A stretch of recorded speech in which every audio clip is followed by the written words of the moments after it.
If you've lost a partner or you're supporting a loved one experiencing grief, I hope that some of the concepts in this video will help.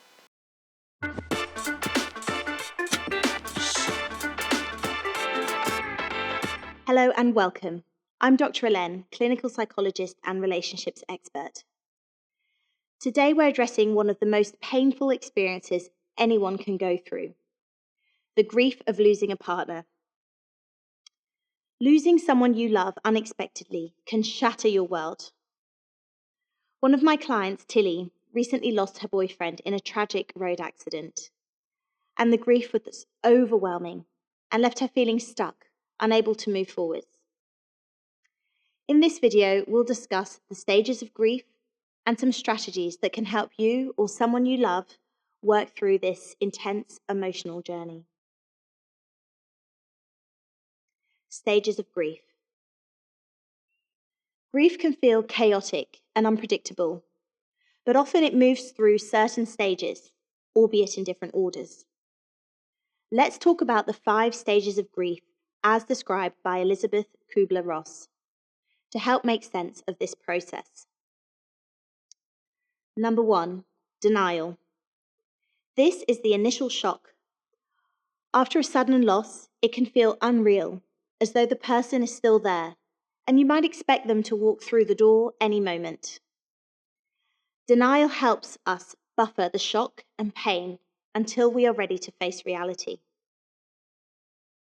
2, anger. Once the reality sets in, anger often surfaces. This might be directed at circumstances, at oneself, at the world, or even at the person who has died. Anger is a natural response to feeling powerless and is a way to release the intense emotions that accompany loss. 3, bargaining. Here, people might go through if-only thoughts, wondering if anything could have been done differently. It's a common attempt to regain a sense of control over something that feels unbearably out of control. 4, depression. This is often when the full weight of the loss hits. Sadness, isolation, and despair can feel overwhelming, and there's a deep sense of the void that this loss has left in your life. 5, acceptance. This doesn't mean getting over the person or feeling okay with the loss.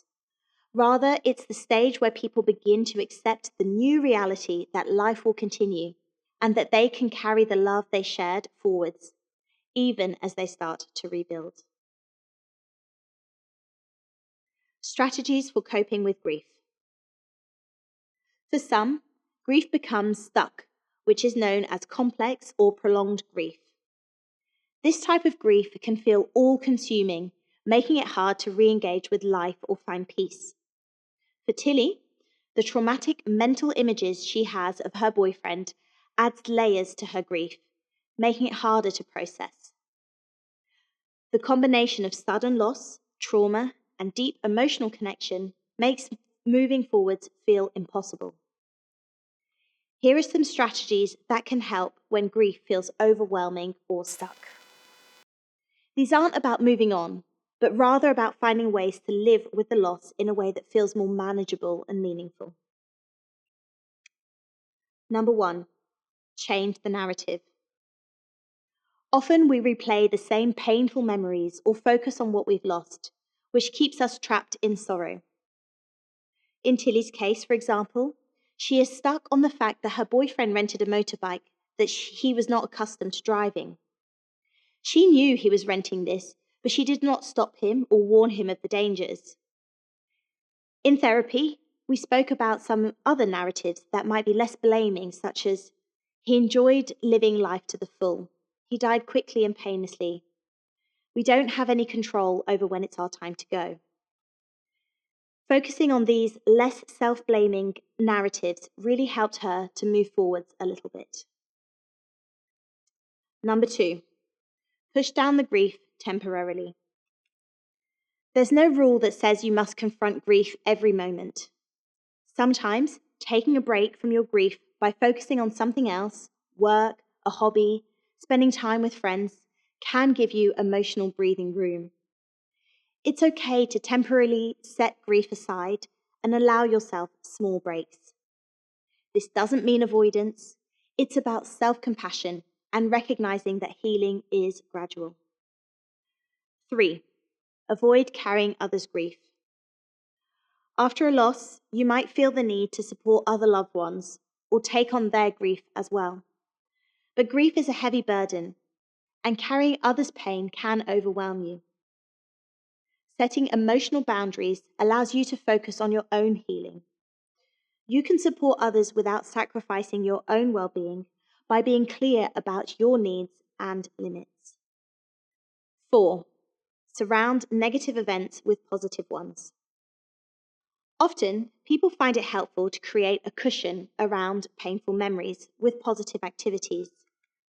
For example, if a difficult anniversary is approaching, plan to spend time with supportive friends or do something comforting on that day.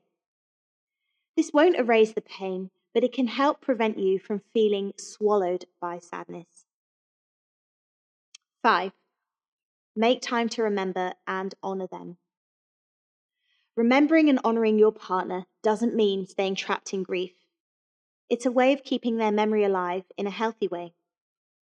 You could write letters to them, create a memory book, or set aside time to do something they enjoyed. Rituals or small acts of remembrance can be a comforting way to stay connected while still allowing yourself to heal. These strategies are not quick fixes, but they provide gentle ways to help manage the grief and bring in moments of solace. Grieving the loss of a partner is one of the hardest journeys anyone can go through, and healing is not a straight line. Complex grief can feel isolating and exhausting, so don't hesitate to reach out to a mental health professional. Thank you for watching. If you found this video helpful, please hit the like button and don't forget to subscribe for more content on relationships, mental health, and healing. Let me know in the comments what has helped you cope with grief or what you would like to know more about. Until next time, and take care.